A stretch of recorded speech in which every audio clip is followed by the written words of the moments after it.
All right, Jets, I want to get to our first topic of the day. And I think this is an easy one to get us warmed up as we prepare for the rest of the show.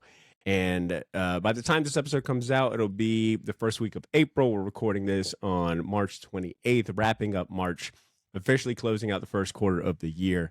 And I want to know what's the best comic you read this month? When you think of March, and I mean, maybe if you want to extend it past March and just talk Q1, that's fine. But specifically, what's the best comic book that you've read this month that you would recommend to someone else? And I want a guy Ed to take it away, because it's been a minute. Yeah. And, go ahead and do us the privileges, Ed. I'm going to recommend Somna by his fairly new company, Distillery, the DSTLRY. And I don't know too much about them. I know it's founded by one of the co-founders of Comixology, I believe. Yep. And it have a cool magazine format. Actually, you probably missed this too, Badr. Ooh, surprises. It's a t-shirt. It's a short box t-shirt. So it's Becky Cloonan. Actually, I have read these. Oh, you have read these? Okay. I've read these at night. Super horny book. Very spicy. You read them at nighttime. Yeah. Yeah, I mean, Tula's actually involved, glows so at it's going you. to be horny as hell. So that's Yeah, she loves the spice. I think there's a sticker Yeah. on it that says read during demon time. So Becky Cloonan, Tula. So Becky Cloonan is writing and back on art duties. I like seeing her drawing again. I know she's been doing a lot of writing lately. And Tula Latte does the dream sequences. So two of my future ex-wives. Basically, it's like 1600s kind of witch trial era. This lady's having these really, really spicy dreams about sex with a demon or something. That's one of my favorite That's all. genres in fiction. Is just I don't like know what witches, else you need to know. Witches having sex and like being witches because they have sex. Yeah, she's married to this prude who hunts witches. So Uh-oh. So there's definitely She gonna get so hung. especially so he's She's really married to like the 1800s version of Ben Shapiro. yeah. It looks like he's got a pilgrim's hat. Like there's even one issue where he's like super horned up with these dreams and he's like, oh, woman, wench, I have a trial to attend. So I have witches to burn. There's no time for this carnal activities. Stop Stuck this in the seduction. bed. Yes, I know. So very cool. Love the art. I like the two artists doing like kind of the dream sequence and then kind of the back in reality, like the two very different styles. I like the format. I've gotten a handful of their books and I do love that magazine format. It really pops out when you go to the store and it's like really high production. Very nice stuff. It's so I definitely recommend checking out that publisher. Good stuff. So you're saying that Somna is the best comic you've read this past month? It's That's the Q1. best. Yeah, that and I'm gonna do a little since I guess another future ex-wife, Zoe Thorogood's Hack Slash Back to School. Really like that miniseries, but I think Somna, just kind of just the presentation and the production value of it. It's just definitely edges that out a little bit. Love it. Good to hear. Yeah, I'm the last issue came out this week that we're recording, and I'm gonna go pick that up. Yeah, that's definitely a book that I think I've said this on the show plenty of times. I tend to read my books at nighttime, iPad, digital reader, and that's definitely a book I wait until blood falls asleep. Lighting on, light some candles, on some Sade. God. I'm a soldier. Your love is king. Not disturb, no door. Yeah. Are you reading your witch book again? Shut up! Your horny witch book. Shut up, woman! I'm reading my witch book. We don't No, talk when your anymore. Sade's on, you're listening to your witch book. Somna. I don't understand the correlation, Come on. but I know what's going on. Yeah. Anytime Sade or a warm bath is being run, we know some Somna's coming out. Your love is king. You have the trailer rose petals to the book. Warm Yeah. bath. No, it's with very an romantic. iPad. That was a book that was recommended to me by don't know the last name, but her name is Kat. She works at a comic shop. I had stepped in. I'm not going to say the comic shop because they're a rival comic shop to our sponsor. They're not paying for it. You didn't really have to say that either. You don't get free advertising. Anyways, but You didn't really have to explain that. you're right. Fix it in probably. post. I know who you're talking about. Fix it. She's good. I know. Yeah, Glasses. Yeah. Yeah. Super. Let's get more specific. Yeah. It's on it's on what street? Social security number. I just had been, I was in the neighborhood, poked my head in. You know what's funny? And- He's recommended that to me too. Is she a witch? Oh, maybe. Wait, is she a witch? Otter thought you were special. Wow. No, I'm not gonna lie. It's like this comic's about me here. That's Well, cool. she had handed, I was like, what are you reading? You know what I'm saying? Like when you go into a new shop and the staff is friendly and they actually show interest. Like I always tend to ask, like, what are you reading? What do you like? Maybe you're gonna put me onto something. And I know she did because I think I ordered the Lovesick trade. And so she knew I was kind of a perversoid. She did not tell me what was. He She did like not tell it me the spice. contents. Lovesick yet? Yeah, she's like, yeah, I know you're a filthy boy. Yeah, how about this? This should Lovesick get you- is brutal. naughty boy. It's brutal. brutal. Here's Somna and Jungle Fever, SU number 9. Yeah. There you go. It's the E variant. That's the not. And suitable Lovesick for- is not something. variant. If she told me the contents of Somna, I don't think I fully grasped it until I got home, and I was like, "Whoa!" She didn't do a little wink. I was like, "Is that Girl's why I was in coming a on to me. I was like, just like, wait, is that why this book was in a black bag? I thought they just ran out of clear bag. Blythe is like, we going to the comic store today, and Badr's like, I don't know. Actually, you probably should stay home. I'll go alone. I'll go alone this time. Stay out of my room. Yeah, do not touch my Sade cassettes. Who rewinded my Sade? Who the hell? Damn it! Certain spots. Wow, not again. All right, Even a CD. We're going back to yes, good. I hope she doesn't hear this episode. All right, Greg, I tossed the question to you, my man. What's the Yes. best comic book you read this month? And Well, What a weird. Being a host of a podcast that focuses on the first issues, He's cheating. I'm fully ready for this question, and Wow. I he's got have this embarrassment of fallen- riches. fallen in love with 2 books in March. One is I Heart Skull Crusher out on Boom by Josie Campbell and Alicio Zono, excuse me. This is basically just like if Toonami was made into a comic book. It is like you got me sold. I'm hyper sold. stylized, like anime manga influenced. It is bonkers. It's so cool. It's about like this dystopian sport that is hyper violent, and this girl wants to like join this league. You meet all these like crazy characters. It's One Piece meets FIFA. Like Oh. I fully recommend it. Did you like spin a wheel and was like, all right, I'm just gonna throw out a bunch of adjectives and comparisons? FIFA, Toonami. Mad Libs, I need a sports Yeah, I did Mad and I Lib. need a anime. All He right. typed give me in profession. neckbeard. He typed in neckbeard into Chat GPT, and those are all the words that Is she came out. stretchy like what's his name? She's Does she have stretchy well, powers? No, she's not. Oh. There's no like stretchy powers, but it's illustrated out. that she looks kind of stretchy. Yeah. There's Now, no. I- showing What Goldberry. does that mean? I don't understand that. The cover for the first issue definitely caught my eye, and I kind of beat myself up that it. That is picked this. that is very Toonami. You're right Yeah. on the money. Yeah, Yeah. Yeah, it's looks pretty when cool. once you read it, you're just like, God damn, that great guy's really fucking smart. This Yeah. is very much my jam too. This is like exactly what I want out of a comic. Like it looks. Wait, it looks Like a like Dragon Ball. the She's cover looks slicing like a Dragon Ball in He looks half. like exactly. It looks like the Dragon Ball manga cover, right? Like Yeah. the Akira Toriyama kind of covers that he used to make. So It's just fun. It's just a fun Yeah. book. If it even has that weird typography, a lot of the mangas have. I'm telling you, go check it out. And then my last one was Napalm Lullaby on Image by Rick Remender in Bengal. That's It's a good one. another dystopian book that is features magic and religious zealots. It's Rick Remender. This is the most fleshed out Rick Remender book I've read in a long time. Wow. I love every Rick Remender book. And this book, from the jump, I was like fully immersed in the world. The characters I was immediately attached to. The artwork by Bengal is just, standard brilliance per usual. So if you're into that kind of stuff, go check out Napalm Lullaby. It is a certified banger. Whoa! Can I offer a quick nitpick on this Steal on that. this series? Yes. I don't know if this is because there are a lot of great variants for this series. You got one for Danny Warren Johnson, one from Yannick Paquette. We've got let's see here, James Harden. But the thing is, they're one in. It's so like they have like the ratio variants: 1 in 10, 1 in 25, 150, 100, whatever. This has a 1 in 10th or actually there's a 1 in 5, there's a 1 in 10, there's a 1 in 20, 30, 40, 50, and a 1 in 60 with Sanford Green as the 160. So they've Sanford created a Green. variant for every 10. Yeah. I don't know why that bothers me, but it does. I don't know why. Wow. I think that's because this is like on Rick Remender's new line of comics that he's doing for Giant Image. So- generator.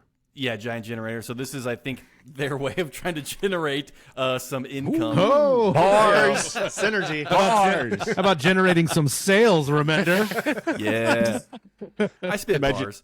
How about you generate some thumbs up on the video if you're watching on YouTube? Smash that like Sorry, button. sorry, I suck. No, you're good. And so yeah, I think it's it looks cool. I don't like variant ratios to begin Dude. with, and when you get up to like 1 in 60, it's just like, what the fuck are we doing? Like, just Can I- don't do it. Don't do it at that point. Right. Can I admit publicly, for as long as I've Please. been talking comics, reading comics, Uh-oh. anytime I go into the shop and I see a cool cover behind the counter, I'm like, oh, Ben, what's the deal with that? He's like, that's the 1 in 75. I pretend to know what he's talking about. I'm like, oh, yeah, for sure. And I'm just like, what is that? Really, 75? You don't know the ratios? Incentive. I play around, but I think I do, right? It means that for every 75 that a shop orders, they have a chance to get that one. Yes, and it could be any cover, any of the normal like regular $4.99 covers. I think this is $4.99 for this Napalm Lullaby. 40 pages though. Yeah. That's a good amount for $4.99. Yeah, that looks Yeah, it's cool. a You know solid what? buy-in. Yeah. I guess what I should say is it's not that I don't understand it. It's just that I immediately hear that translates to it's very expensive. Yes. That's Yeah. what it usually means. Yeah. Oh, it's a 1 in 75. It means it's at your price. It means it's range. probably like They put $20. And they Yeah. My always shop, I know if it's in the glass case, I'm just not even going to go for it. if they get like a great artist to do a variant, I have been known to indulge in a variant here and there, but I always hate myself afterwards after I do it. I'm like, why did you do this? Like, why did you I spend did that. $80 for this Daniel Warren Johnson cover? He does like normal covers on Transformers. It's free. Yeah. Essentially. Yo, I'm beating myself. Okay, I am beating myself up because Mike Spicer was at Collective Con this year, and he had a few issues. I mean, he had basically every comic that he colors and works on available. And Mike is such. I don't know if you guys have ever had a chance to meet Mike Spicer in person, but he is one of the nicest people that you'll ever meet in comics. Very humble, very soft spoken. He did a great job on the panel. I did put out on the episode if you haven't heard it. But he is a shameless plug. But he's awesome, and he's so awesome that I don't know if this is a conscious thing or maybe he just doesn't, isn't aware of like how much some of these books that he's worked on go for. But he had a ton of the Daniel Warren Johnson Transformers #1 Basketball Jam variants. Yeah, the like the dirt Felix comic cheap. art variant. Yeah. Yeah. And he had I did not know that Daniel Warren Johnson did a variant cover to TMNT and Street Fighter. But he had one of his variants, Ooh, nice. issue 1. And I thought I was going to get it cover price, but that shit was, I think it was $80. Yikes. And I walked away from it. And I kind of feel like maybe I should have gotten it. But at the same time, it's like $80 for a book lot. that's, $5. I don't know. I have a hard time paying that much for a I don't feel as bad because I got for the Somna going back. I got the Junko Mizuno alternate cover because I love her work, and that was like $18 or something. Greg, I'd love to hear your I was thoughts like- on this because your first issue. You guys often talk about like CGC and buying things cover price and whatnot.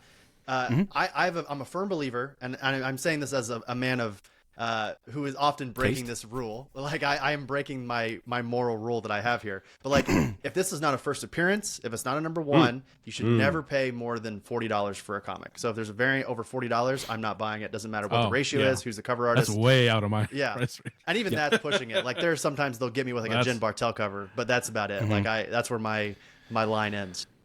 Yeah, no, I mean, I agree. Like, I'll give you the most recent example I can give you of variants getting out of control for a new series, and that is Stray Dogs, and with their horror movie poster Jesus. variants.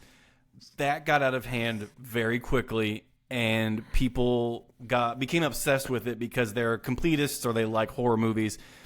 I'll give them the nod that they found their niche of like cute Disney characters in horror movies, and that audience is huge.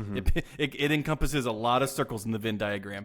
But those covers were going Furries. for $30-$40, and that's not a thing. Right. And it doesn't have to be a thing. Like there's still, Stray Dogs #1 for $3.99, but it's not the Chucky variant or whatever. So I mean, Pay top dollar for a dog dressed like Chucky. That's for sure. Top In dollar. real life. You make a really good you make a good point, Greg, because if you go to cons, and Badr, you might have seen this in New York, the audience for these odd variants of like Disney characters either over sexualized or like holding a 16 in their hand with like these weird foil / metal variants of these Disney characters. Yeah. It's wild how much money they spend. I'm talking like 60, 70, sometimes $100 for these. I need to write this down and start drawing. Sexy Winnie the Pooh with a gun. Yeah, Check. There's two Winnie the Pooh. There's a second horror movie that just became Cash or card? Do you take Venmo, PayPal? I'll buy all 5 of them that you have. Can I wild. Can I give a big shout out to another podcast really quick on the topic of the Winnie the Pooh horror movie number 2, the Poohverse as they're calling it. That's funny. Big Number 2, Pooh. Yeah, big shout outs to. See what you did Oh, it's effortless. You know, I've been doing this for a while now. But I want to give a big shout out to the Wait For It podcast who had me on their show this week. Actually, the episode that I'm on should be out around the same time as this. And we spent about 20 minutes talking about these Winnie the Pooh horror Did you watch variants. No, I did not. Oh. Do I look like? Come on, like the type. But we spent a good time talking about that, and I just wanted to give them a shout out. That's funny. While it was on top of my mind.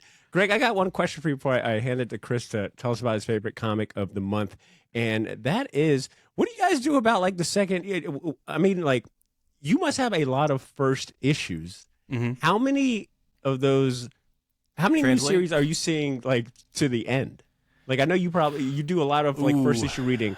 How Yeah. often do you get to like the second issue of a series, or like all the way through?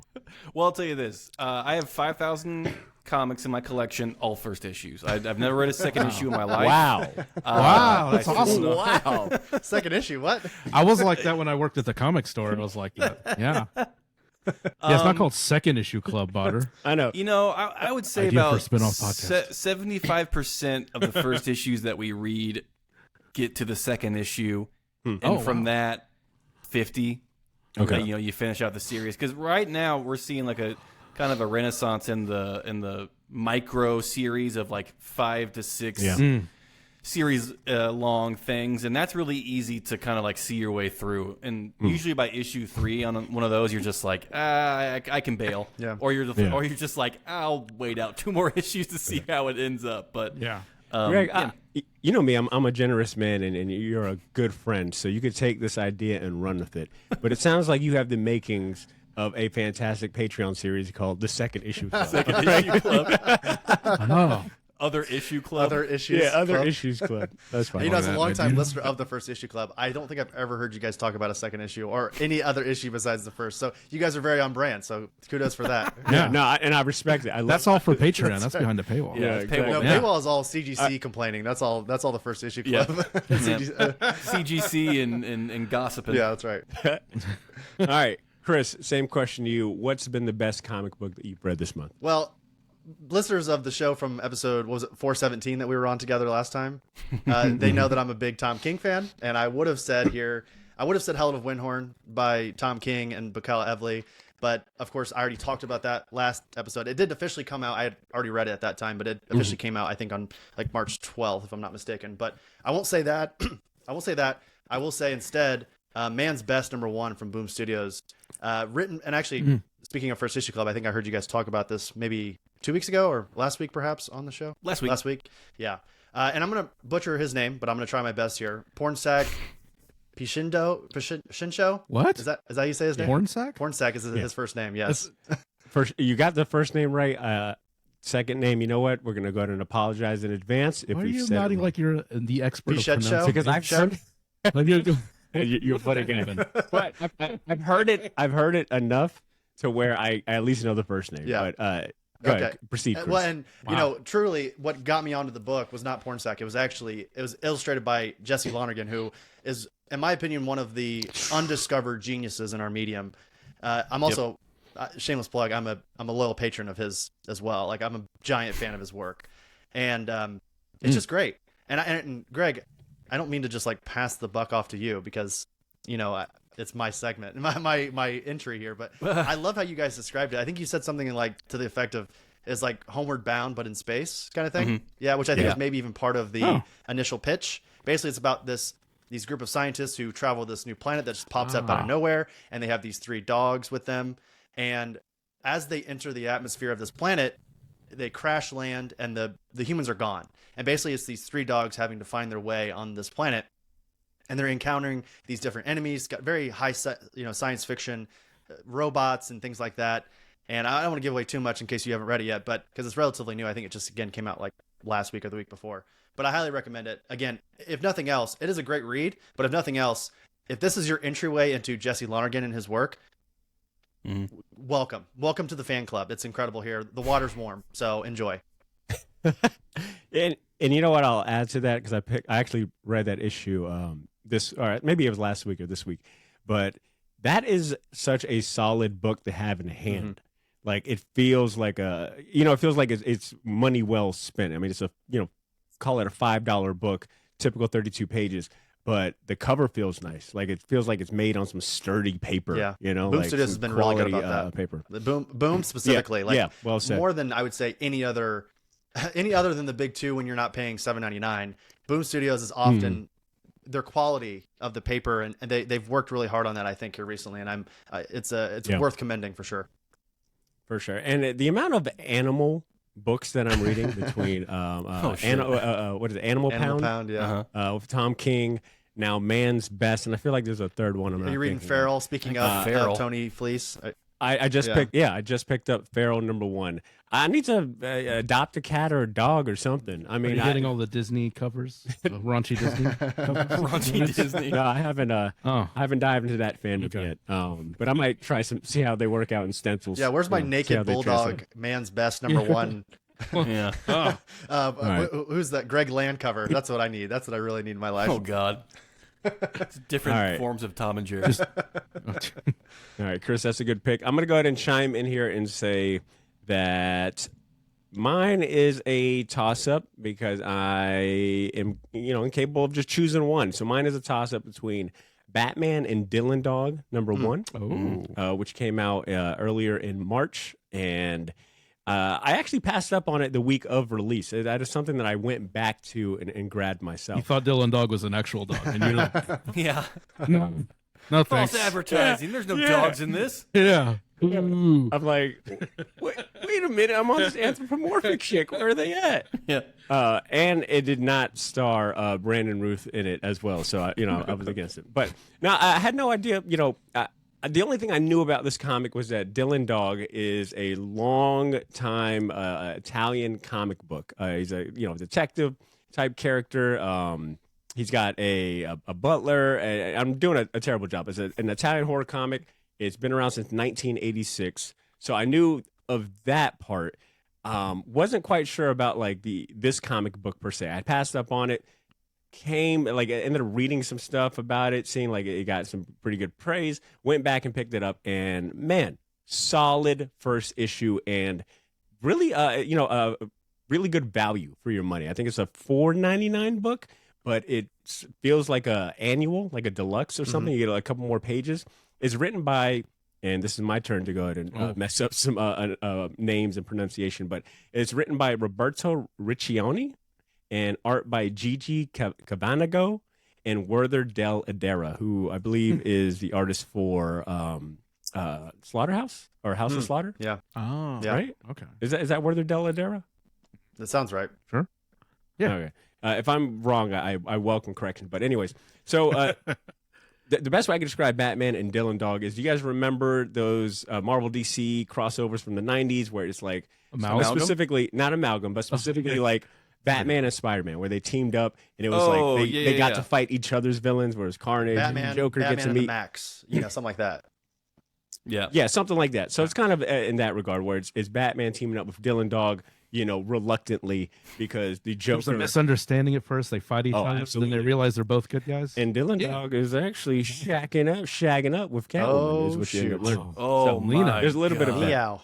Wow. So yeah, so both detectives end up teaming up to stop. Up. You like that? Yeah, it's pretty good. Little modern modern slang thrown. Modern slang. Did Dylan Dog riz up Catwoman? Is that what we're talking about here? Did he riz her? Yeah, you rizzed up something. Yeah. And Bruce Wayne was not too happy about that, I'll tell you that much. So it's Batman and Dylan Dog teaming up to stop Joker, and I guess in the Dylan Dog universe, his main villain is someone by the name of Le Joker. It was a French. It was a French or Italian. Man. Wait, it's Italian or French? Italian, right? They, I'm just going to read the solicitation here. In Batman / Dylan Dog #1, the titular detectives unite to stop the Joker and Mephistophelian Zabarus. Try to say that. Hellish new partnership from blossoming. The debut issue of the new miniseries will reveal to readers how the Dark Knight and Dylan crossed paths in the past and how their uneasy alliance began and what the clown prince of crime and the evil scientist Zabaras have in store for the series protagonist. So, what I will say about this, terrible solicitation and reading aside and pronunciation aside, is that it is a gorgeous book. If you are someone that misses the kind of watercolor, flowy, gothic, European style stylings of, like, say, Mobius or Tim Sale, I think you would really appreciate this. The artwork looks amazing, and even if you don't know anything about Dylan Dog like I did, like, it's a really good crash course. I think you get a good vibe of comedy meets because Dylan Dog is like just a cool guy. He's like Dylon Dog. Dylon Dog, top 5 dogs in the world. Dylon Dog. Because he spits out fire. Now, I've been told that the Dylan Dog movie Dead of Night, which came out in 2010, stars Brandon Routh, was hot garbage. But I can see why Brandon Routh would play a character like him. Like, he's very, like, Dylan Dog in this particular issue is, like, very kind of carefree. He's always kind of hard in his luck, but down on his luck. He's kind of clumsy, but at the same time, he's like secretly a badass. So if you kind of like those type of characters, and then when you juxtapose it with Batman, who's very rigid, methodical, planned out, I think it makes for some cool interactions. I want to say years ago, I think, was it Dark Horse who brought some of those volumes over or translated them? I have no idea, but it sounds like something Dark Horse would do. Yeah. This show. All right, and then so between Batman, Dylan Dog #1, I will also say Beneath the Trees Where Nobody Sees, issue 4, which is I thought it was going to be the last issue of this particular series, but I think they've got 2 more issues to go. One of the best comic books I've read, not only all month but all quarter. Oh, Patrick just keeps doing it. I don't know how he does it, but Patrick Horvath is a beast. Ed, have you? I feel like this book is right up your alley. Have you heard anything about Beneath the Trees? I think I have issue 1. I haven't read it yet. I guarantee when you read issue 1, you're gonna want to go to your shop. It's one of the best first issues. Oh my god, it is another thing. Oh my god, what is going on here? I think I might launch a furry podcast. It might be like the most anthropomorphic book out right now too. That's the funniest part. Yeah. Stay away from my cat. Badr, this is an intervention. Dude, it is. What's been the go-to describer for Beneath the Trees Nobody Sees? It's like Dexter meets Richard Bernstein Scarry. Bears. Richard Scarry's. Richard Scarry. Oh, Richard Yeah. Scarry. Is there a little worm driving an apple car? Oh, there's a point issue 1 where Samantha, who's the anthropomorphic bear who we're following, the serial killer, she actually meets eyes with an actual bear at one point, which is something that Patrick we actually, that's weird. Shameless plug here. We had him on the show a couple weeks ago, and he made a very specific point about how, like, Richard Scarry inspired that panel because the Odyssey and, like, the I don't remember exactly how he described it, but it was something like the complete absurdity of this anthropomorphic bear looking directly at an actual bear, and her being more of the creature of the night, kind of like murderer, is an interesting kind of thought. So, yeah, it's issue 4. That's kind of like Pluto having having Pluto. He said that exactly. He said it's the goofy Pluto paradox is what he says in the conversation. Yeah. Yeah, man, it's a very interesting series. Really fucked up at times, but goddamn gorgeous. Gorgeous artwork. And issue 4 just raised the bar to a whole new level. It's one of those things where I messed up early on, and I was looking at all the covers, so it kind of spoiled. I was like, oh, I think I know who the killer is. But so when I got to this issue, I was like, oh man, I thought this was the last issue. So I was like, oh man, I already know who the killer is. But boy, oh boy, he took the rug from underneath my feet, and I'm looking forward to how this series ends. Cannot recommend it enough. I think it's probably like the best. It's the best comic book that I'm pulling. Is what I'll say. If I can add really quick, well, Chris, didn't Patrick say that was supposed to be a graphic novel? I was going to say, so yeah, it was originally pitched as a graphic novel, and IDW actually came to him and said this would work much better as single issues. And thank God they said that, because just everyone listening right now, go to eBay right now and just look up how much Beneath the Tree Where Nobody Sees #1 is going for right now, because it's wild. Oh, nice. But also along with that, Badr, I wanted to point out, when we talked to Patrick, the plan is to do more. Like, it was originally pitched as a 6-issue series, but if it's up to IDW, I'm sure, and if Patrick wants to do come more, on. which I think he does, they're going to do more Beneath the Trees for sure. Yeah, if they're a business that enjoys making money, Do you like they will, money? We can only There's do more so many trees to turtle be titles. beneath. Trust me. Oh. Facts. All right. So, all right. For our listeners out there, I will have links to all of these books that we talked about in the show notes. So if you want to take a preview, check it out for yourself. Go to the show notes. We're going to move on to our next topic here, which Ed, you brought to the table here. I had a feeling that you felt pretty strongly about this topic, so I'm going to let you toss it up. What we got for us? Hey guys, did you know Oh, that was a story. Steve Just to the listener. Steve Ditko was named a Disney legend? What does that mean? Well, let me tell you. I'm excited to find The out. Disney Legend program is a Hall of Fame program that recognizes individuals who have made extraordinary and integral, and I forgot to write the word there, so I'm going to say contributions to the Walt Disney Company. But you're asking yourself, Ed, did Steve Ditko ever work for Disney? No, he sure hasn't. No. But before I get into that, let me, this is a program they do every other year, so that's weird. So bear with me, let me give you the class of 2024. Angela Bassett, star of Critters 4 and How Stella Got Her Groove Back. James Cameron. I feel like you're missing a couple things on that one, but go ahead. I mean, that's You all. got the best, too. That's a Hall of Fame career right there. I don't know what you That need. is true. But James Cameron, because he made $1 billion with Avatar. Miley Cyrus, Frank Oz, Fozzie Bear himself. John Williams, the Star Wars guy. Yeah. Okay. Harrison Ford, and Jamie Lee Curtis. So I'm not sure that tie in. I guess they own the Excuse Alien. me, Ed, you forgot Kelly Ripa. Yeah. Oh, I didn't write her down. Goddamn respect on the My road. bad. And Kelly Ripa, the morning show host. So 2024, and you're going to also say, but Ed, didn't the Ditko family sue Disney a few years ago? And I'm going to say, yeah, they did. And then you're going to say, but wait a minute, didn't Disney countersue them? And I'm going to say, yeah, they did. And when did they settle? Last year. Yep. So, but he does join a very elite class of Jack Kirby and Steve Ditko are two members, only two members for right now that have sued Disney.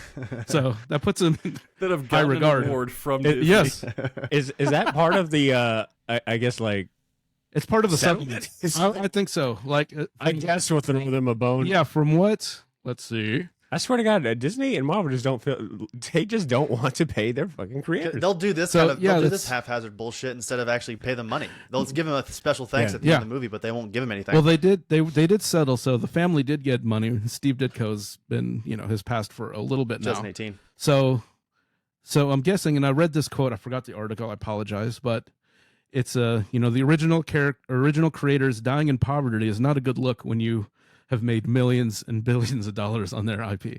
So is it disingenuous? Yeah, very much so.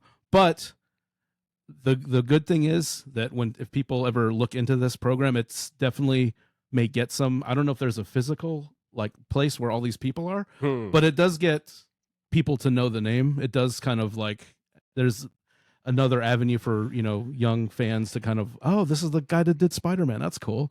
Well, and like I said, Ditko and awards. He was never big on awards. He was a very private person. He just wanted to do his drawings and be left alone from the accounts I've read about him.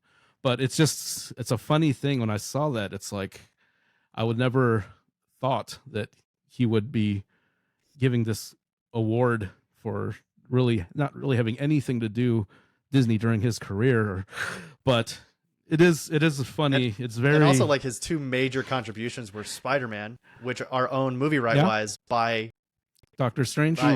Doctor Strange, and then also The Question, which is over at DC. So it's like Steve Ditko, and you were mentioning there, Ed, about how like he was a very kind of private person.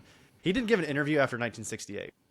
This guy did not want to talk to anybody, and I think it's even been rumored that he turned down an interview with Will Eisner. Will Eisner tried to reach out to him for an interview, and he still said no. So this it seems like I guess I understand the thought of maybe like trying to rebuild a bridge with the Ditko estate, but this all feels kind of gross because if there's one person that dead or alive that I could look on as they're being announced as like a Disney All-Star, it's Steve Ditko. I would just absolutely, it would be a fascinating experience to see him The photo of him, he has like the little. They photoshopped the little Disney ears you can get at the gift shop with a thumbs up. Wow, that'd be crazy.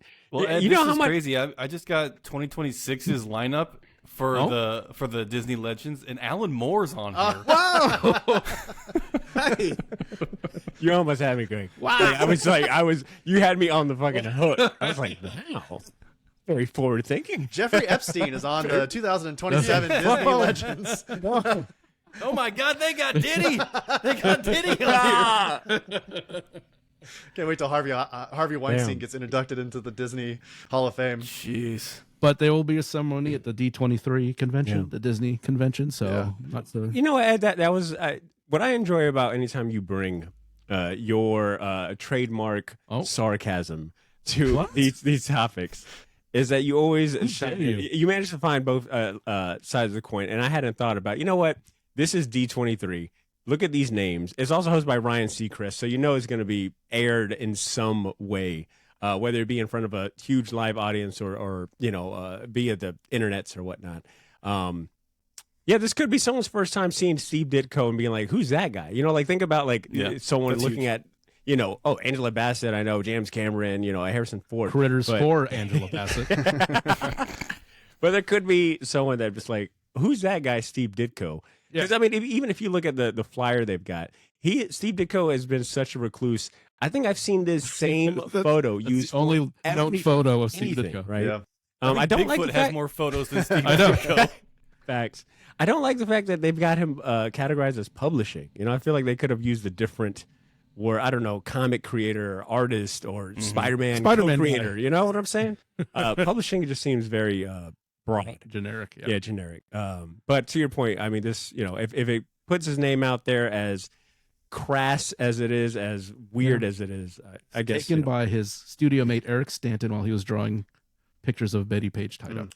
I'm sure if you asked the family, hey, would you like him to be inducted in this or compensation? I'm sure, they probably would have had a different idea. Well, they got some, I think they had some compensation. They settled last year. So that's the timing of it. It's very, wouldn't it have been nice to just give them the money instead of going through all that? I think that's kind of my idea. Yeah. Is like, sure, you know what? won, Yeah, Chris, but better said. Wouldn't it have been nice for Marvel and DC, or not DC, Marvel and Disney to just go to the Ditko estate and go, hey, listen, we know that Steve was one of the top 3 most taken advantage of creators in all of the medium and all of comics. Like the Marvel method, all of that was. We could make a strong argument that Steve Ditko solely created Spider-Man. Like, there's a strong argument for that, right? Sure. In the same way that Jack Kirby. How do you feel about that, Badr? All day. I think the argument's already been made. I don't really got it. But yeah. No, I mean, it's just there's a couple creators in the history of comics that are just so blatantly taken advantage of. I'm thinking of, like, again, Jack Kirby, Steve Ditko, Bill Finger, these the Schuster brothers, like these creators who created these hallmark giant IP, just like American icons in fiction, bigger than like the Wizard of Oz at the time, like just like these giant creators, and to put them in the generational characters, have the parent company put them in the Hall of Fame. It feels gross. I don't know. I'm glad, Ed, that you brought it up, because it is something that we should like discuss. Oh, here's some money. You're gonna keep your fucking mouth shut. Here's some Disney years. 1 year pass. All right. I do want us to I do want us to bookmark this convo in a way, because I do want to talk about Steve Ditko a little further tangentially, and not about this celebration per se, but more so that his name, Steve Ditko, was mentioned along with a bunch of other notable, comic book artists in this massive class action lawsuit against companies behind AI products like Midjourney and DreamUp. And I want to talk about AI in comics for the Patreon episode, just because I know it'll go for a while. We're already going long on this one. So hold your thoughts on Steve Ditko, and let's move into another topic, and we'll talk about Ditko in the Patreon episode. The topic I want to bring up before we talk about new comic books. Sorry, I'm sure again. The topic I want to bring up next, though, is related to Disney, and that is about X-Men 97. Oh. Like, have you guys seen is it just me in saying that the praise for this show has been astronomical. It's been extremely positive, which is kind of the opposite of what I was expecting. Maybe I've been hanging out on Twitter too long and in comment sections for too long. I expect the worst at times from the comic book world and whatnot. But the overwhelmingly positive reviews have been really refreshing. And I want to pose the question: in your opinion, are the reviews in the acclaim so far, are they as good as they say it is? And while you guys kind of chew on that real quick, I want to say I bring it up because at the moment, X-Men 97 has the best Rotten Tomatoes score ever for Marvel Studios with 100% certified fresh. It's still 100? I did see that. That was crazy. I will actually, if one of you guys could look that not up one guy that was mad about Rogue's butt not being big gave it a negative. Exactly. Look, Gambit in a crop top. What the fuck? So that's awesome. That's an extra star for me. That's a good point. I don't know what it is I currently, hate Gambit. but earlier this week, at the time of this recording, it debuted with I think that's the thing. It debuted with 100%, which is the highest score for any Marvel Studios related thing, even beating out the likes of Avengers Endgame, which debuted with about 98%, grossed billions of dollars. I think I've seen a quote that $2.799 billion, debuted at 98%, and you got X-Men 97. Came out, an animated series at that, which I always kind of feel like those tend to skew a little lower because they're animated, whatever the stigma is about animated shows. But it's doing well. Now, granted, I do also want to add a caveat that, we've talked about this on the show at plenty of times, that Rotten Tomatoes is not a guiding North Star into the quality of a show. But I do think it is a good barometer, maybe temp check for how it's doing in the zeitgeist. Mileage may vary. So once again, I'll toss the question back out. Is for those of you that have seen it, I think we've all seen at least, one episode, if not two, and the 3 episodes that are out currently. Is it as good as people say it is? Chris, you want to take that? Sure. I mean, I watched the 3rd episode last night, and I will say it's an interesting thought to think about the reception that the series has gotten, especially after the firing of Bo DeMeo, the showrunner from the original series, and then who was kind of integral to the refurbished new X-Men 97, right? So him leaving the show basically the week before it premiered was like kind of like, oh shoot, like what happened here, right? That's nothing ever goes good. I'm sorry, but the track record for Marvel Studios having that type of news come out, which is not the first time, right? Like I think it was similar. Patty Jenkins did the same thing on Thor: The Dark World. Yeah. Anytime that happens, it's usually like a red flag for me. So I was right there, Chris, too, where I was like, yeah. I mean, and did they say why, or did they just do the creative difference? Well, it was announced by Disney that he was fired, but then he came out on Twitter and Instagram and said that it was mutual, like they parted ways mutually.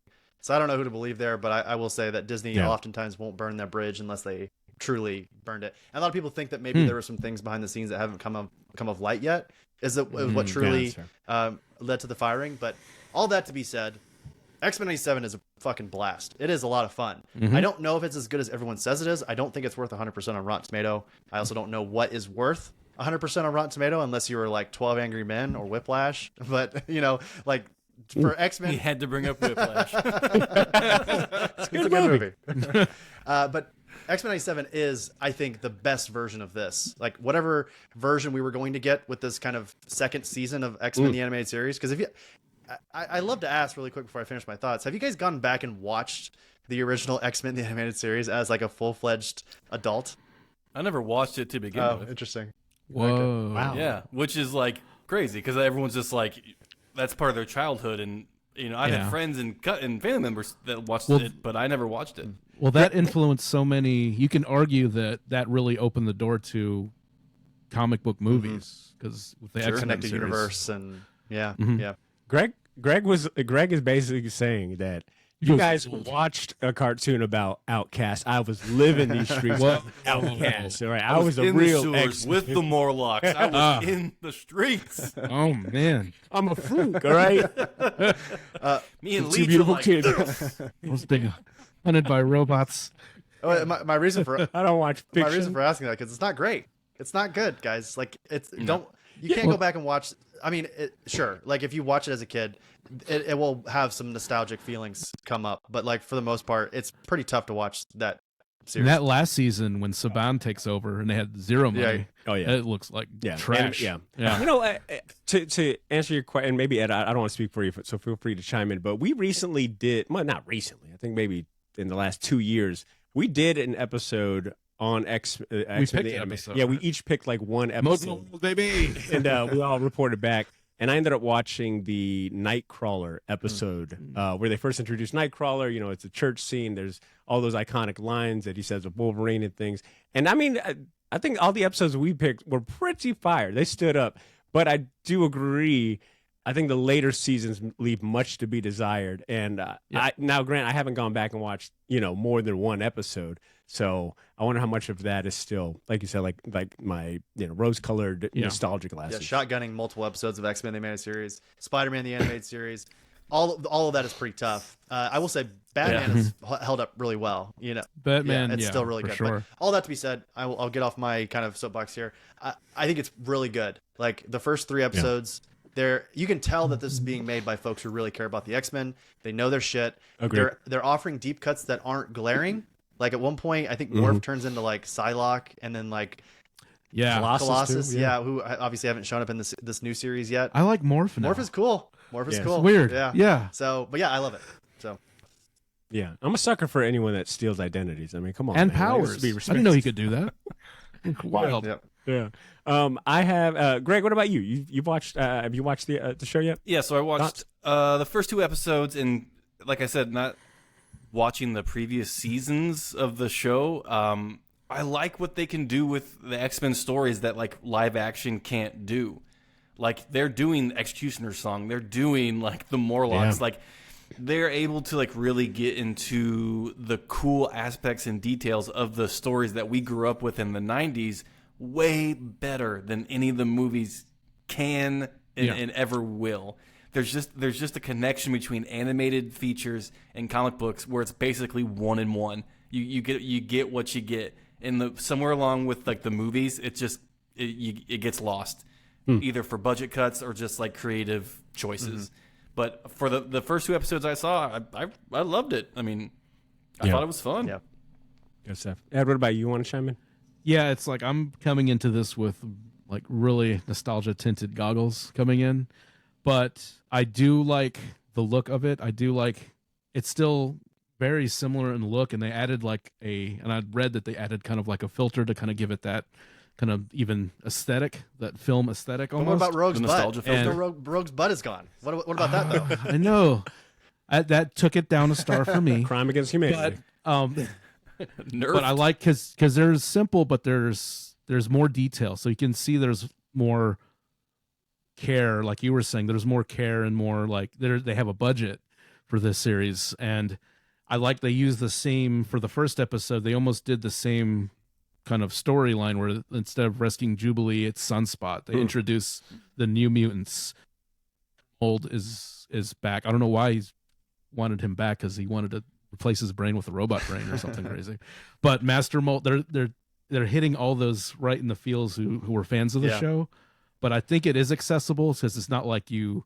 And they've always done this. When we talked about it, they always done this great intro where the name pops up and you see like a quick second of their powers Previously on X-Men. Yeah, and like, oh, this is how I can introduce 20 characters in a cartoon in like 30 seconds. I do love that they're like phasing out certain like I don't want to spoil anything, but like certain episodes will focus on 4 characters, and then like for people who've seen the first 2 episodes, I'll just say like Storm, for instance, is like going to take a back seat for a bit, and then like somebody else comes into the forefront, and then they're kind of the focus. So like what Greg was saying, it's really great because you can do that with animated. You can't really do that in live action.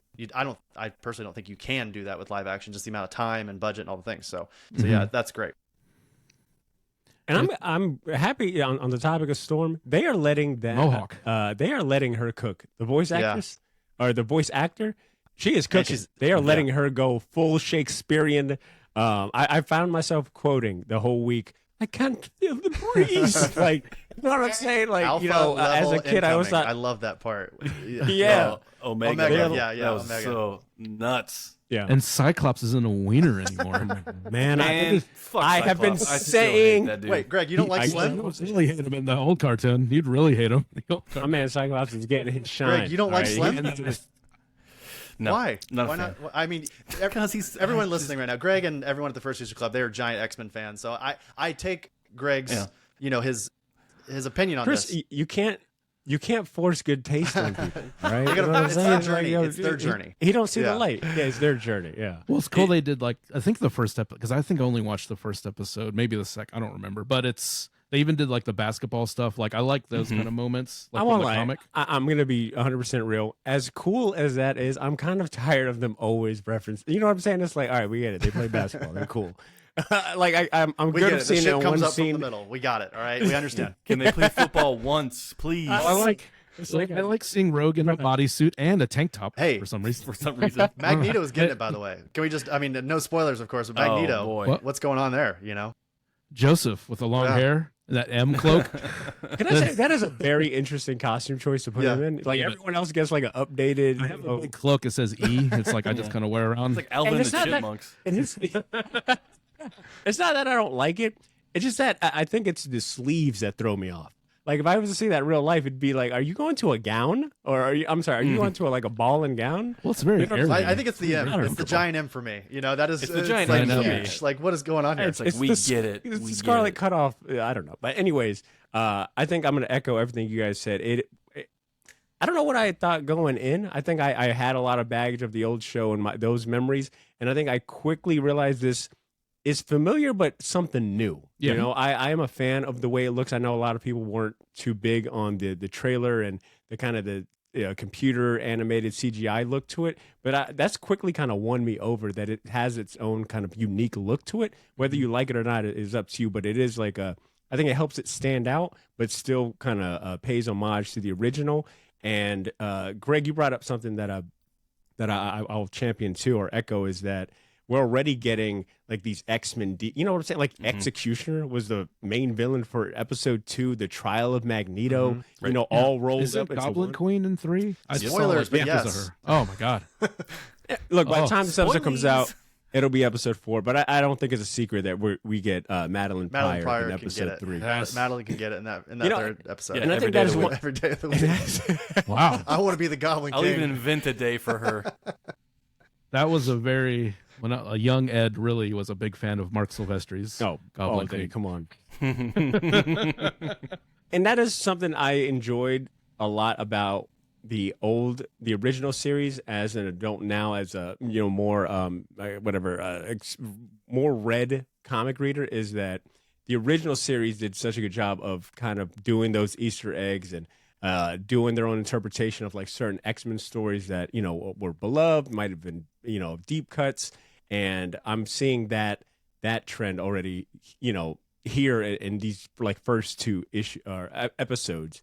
I know that they released like the episode title list earlier. Excited to see what comes of that. As a marketing nerd, a little bit of my day job creeping in here. The marketing rollout for this has been awesome. You know what I'm saying? Like the VHS graphic and all the promo they've put out, like that kind of like takes on like incorporates like the nostalgia of the 90s, the VHSs, the the colors and how vibrant everything is. I think the rollout has been awesome. And I don't know if this shit was paid or not. I'm assuming so, kind of being a little pessimistic. But the fact that even like LeBron James is tweeting like, when's X-Men 94? Whatever he wrote, he like butchered it. I think he was like, when's X-Men 99 dropping? Or it was like something weird.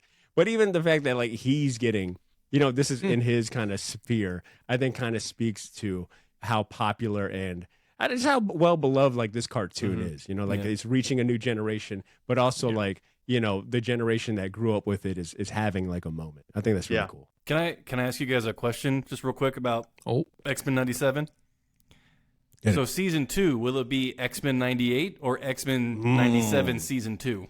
The Great Should Divide. be 98. I've I already, think. Yeah, keep the years going. You gotta, I think you gotta can. keep going with the years.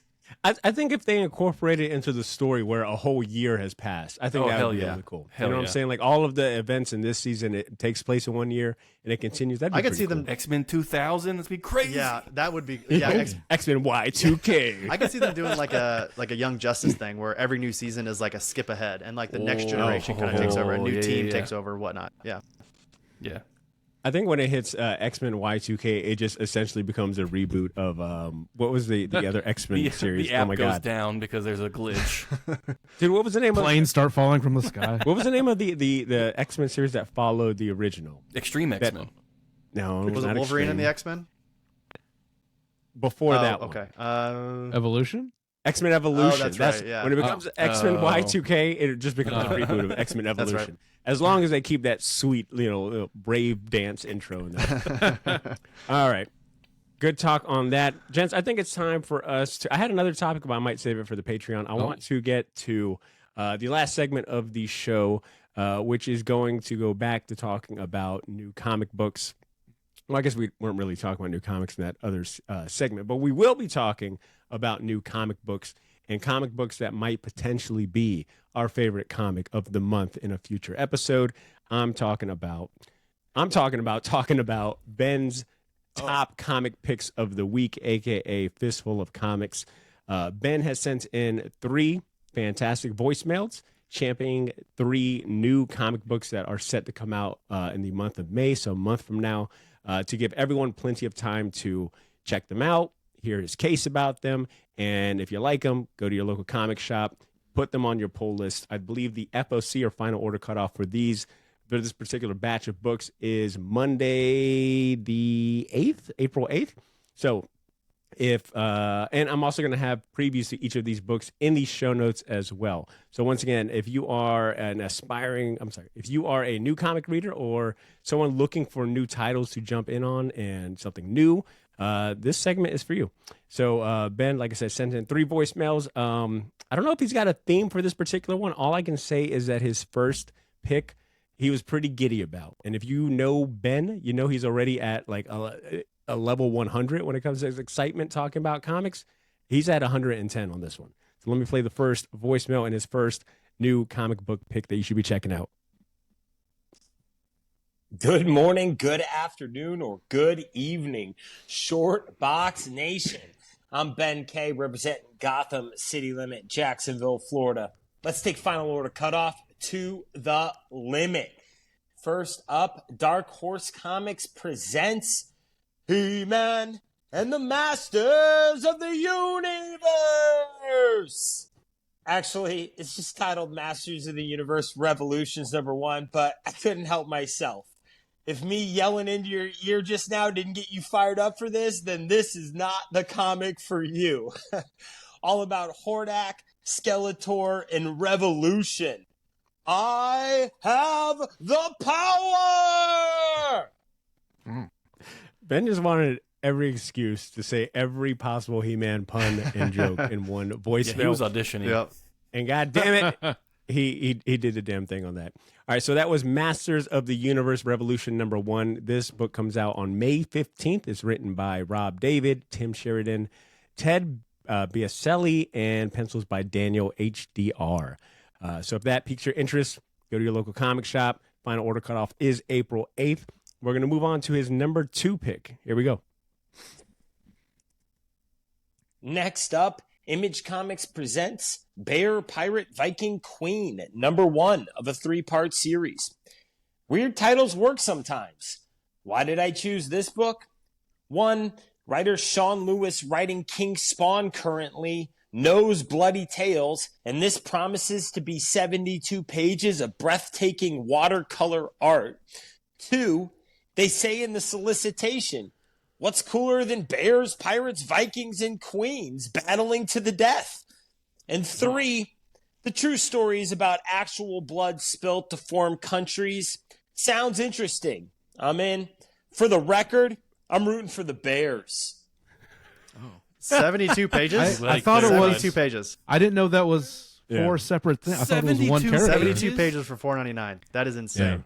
Come on, that's a Yeah. deal, baby. Thank you, Image. I didn't know. I thought it was all one person. It was a bear, pirate, Viking queen was the title. I didn't know it was 4 separate things. Look, Mad Libs is the theme of this episode. Yeah, no right? shit. Even Image is like, give me an animal, an occupation, a historical figure, and SEO go. is going We're to like a comedy SEO is going to troupe. have us. They're going to have people from the furry generation, the anthropomorphic generation, the witches. Hey, there's a bear, Yeah. Badr. Yeah, true. right up my alley. Tell me about this cover really quick. Beautiful. For Bear, Pirate, Viking, Queen. Does not. At first, I thought this was Bill Sienkiewicz. It's like, oh, shit, even like the Star type, shit. and it has kind of that lone wolf and cub design Yeah. with the Well said. on the side. So this is a goofy ass name for a book, but seeing that Sean Lewis is on it, I was like, oh, okay, Yeah. I'm in. Like I'm fully bought into this story now. Okay. Got you a little excited there. All right. A Bear, Pirate, Viking, Queen #1 comes out on May 1st. Written by Sean Lewis, art by Jonathan Marks. Once again, final order cutoff for this is April 8th. So if you want this on your pull, go to your local comic shop. You know what to do. All right. And last but not least, Ben's last FOC May comic pick of the week is this one right here. Last, however, definitely not least, Image Comics presents Whisper Queen #1 of a 3-part series. Okay, you should be reading everything Chip Zdarsky writes at this point. Plus, back with Chris Anka's artwork, this promises to be worth every penny.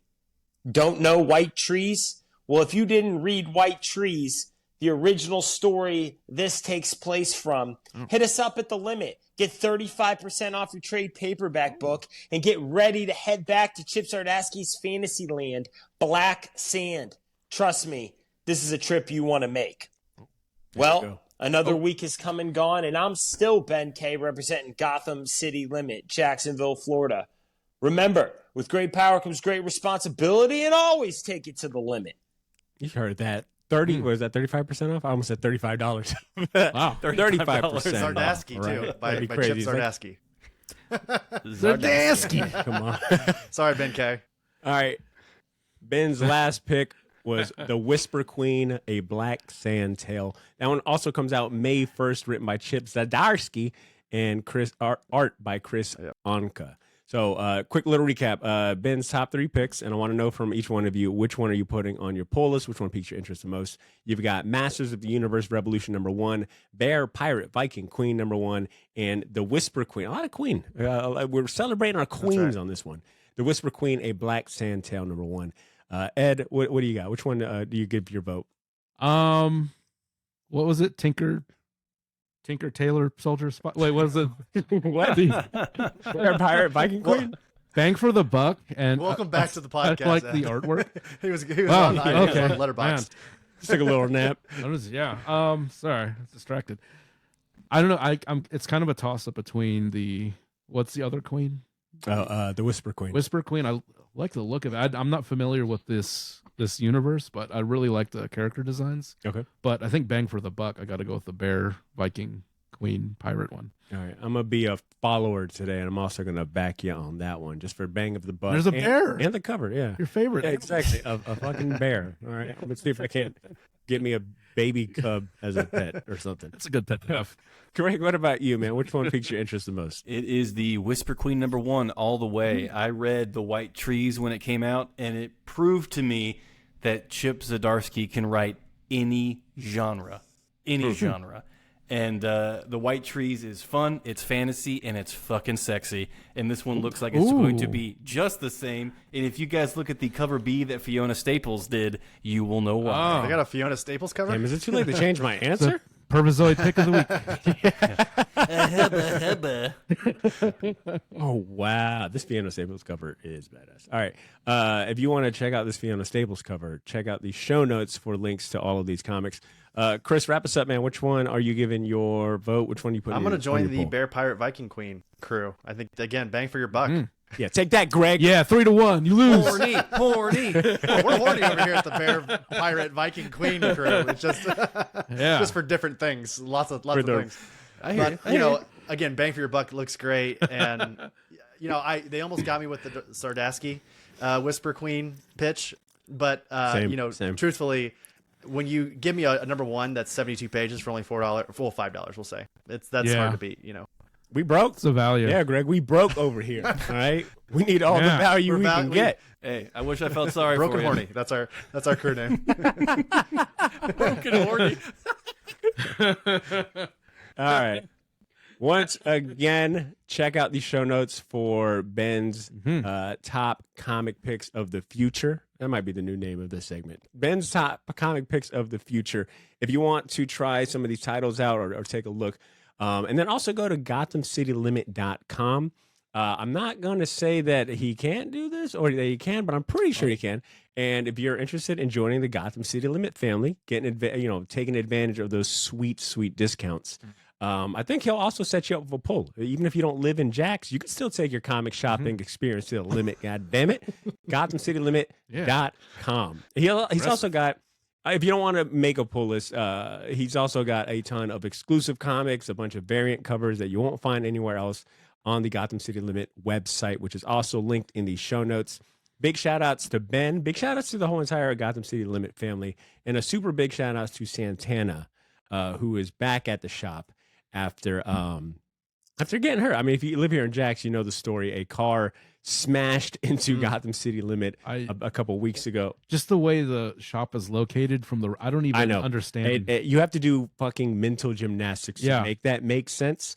And when you hear Ben tell it, it still doesn't make any sense. But just know it was a crazy moment. Yeah. Santana got hurt in the process, but she's healed up. She's back at the shop. So big shout outs to our family at Gotham City Limit. And with that, I was going to ask, in order to recoup up? some funds for this tragedy happening at Gotham City Limits, is there going to be a Do You Poo Bear Pirate Viking Queen #1 foil variant by Francavelli or someone? I don't know.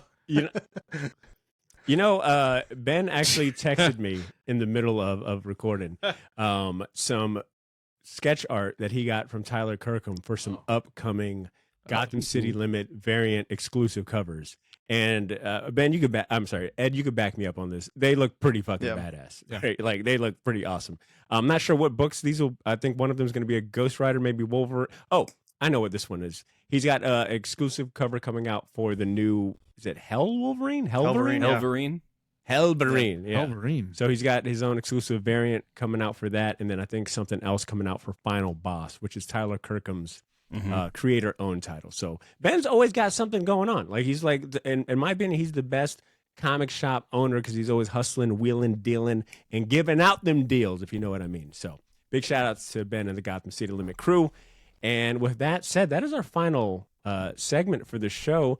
Before we move on to Patreon and record a quick little something, I will say the free listeners that are listening on the main feed and enjoying this got a pretty, I don't know, I feel like they got a pretty quality show today. Greg, I'm going to put you on the spot. I didn't prepare you for this, but you did this in the last time that we recorded, episode 417, and you gave us the summation of the episode, and it was pretty good. Can I put you on the spot to give us the recap for this episode? What are the big takeaways for this episode? Yeah, it's it doesn't matter if you like animals, it doesn't matter if you like 1992, and it doesn't matter if you like the X-Men. We got everything here for the comic book gentleman. Unless you're Steve Ditko. And gentle women. Yeah, it's Steve Ditko. If you have a more recent picture of Steve Ditko than the one that's on the Disney website right now, Badr will personally mail you a shirt. Let me correct you. Let me correct you there. Disney That's legend, right. Steve Yeah. Ditko. Come on, put some Disney respect on Oh it. my God, he's spinning in whatever grave he is in when you put Disney legend in front of his name. Oh my Great. God, Greg, 10 out of 10. Masterful very nice. recap. Masterful recap.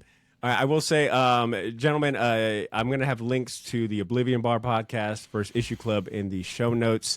Do you guys, just very quickly, do you want to share anything? What do you got coming up? This episode drops, next week. So what do you got? we'll be headed to C2E2 to do a panel with some people. Sounds fun. Damn right. Should be kind of cool. Oh, that's weird. The guys I'm doing it with are really Super fun, interesting people, kind of cute. Oh. No worry.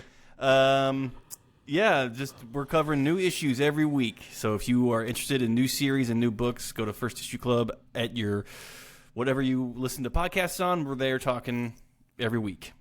Damn right. And Chris, what about you, man? Any interesting interviews we've got, coming up? So we took a week off this week because we always take every 10 episodes, we take a week off and go into the next 10. Our episode 151 is going to be our review of Ghostbusters: The Frozen Empire. Aaron has seen it twice already. I have not seen it at all yet, but Greg and I were talking before the recording, and we've heard mixed reviews, so I'm very curious whenever I eventually get to it, because anyone who knows Aaron knows that he adores the Ghostbusters. Is probably one of his biggest fandoms. So he's saying he likes it, but that doesn't really mean anything because he's gonna like it regardless. So Then we've got Jason Aaron on the show for episode 152, talking about TMNT and Uncle Scrooge and a lot of other things. We tried not to spend a ton of time on TMNT because everyone's talking to him about TMNT, but we had to, of course, talk to him about TMNT. Yeah. And then also Scott Snyder is joining the show for episode 153 to talk about his distillery book, White Boat. So a couple cool interviews upcoming. I think if I could just close on one final thought with those two interviews, both Jason Aaron and Scott Snyder are extremely important to my fandom of comics. My love of the medium comes directly from their work, whether that be the 7-year run on Thor from Jason Aaron, or it be Court of Owls, which I often attribute as the comic that got me into comics. You know, thinking back on my time as a new pull list holder, a new active reader in comics, the Court of Owls and the New 52 as a whole was integral to that love, which is interesting because if you talk to people about New 52, they often complain about it. But for me, it was a bridge that brought me into this medium that we all love. So very excited. I've already recorded both of those interviews and they are both excellent. So check us out, oblivionbarpodcast.com. There we go. Southern Bastard He said no. He said no. No. It's definitively never coming back. Oh, Tough. Okay. Tough question. I can live with that. Now that I got a definitive answer. But I got my pre-recorded outro coming in. I'm just going to say thanks so much for tuning in, for all the love and support these past couple weeks of the interviews. And yes, to echo what Greg said, if you're going to be at C2E2 in April, come check out our panel. I'm going to be, it just won't be the first or last time you hear about it. You know, I'm going to be plugging it in everywhere that I can. And with that being said, you guys take care, and I'll catch you next week. See you in November. Peace.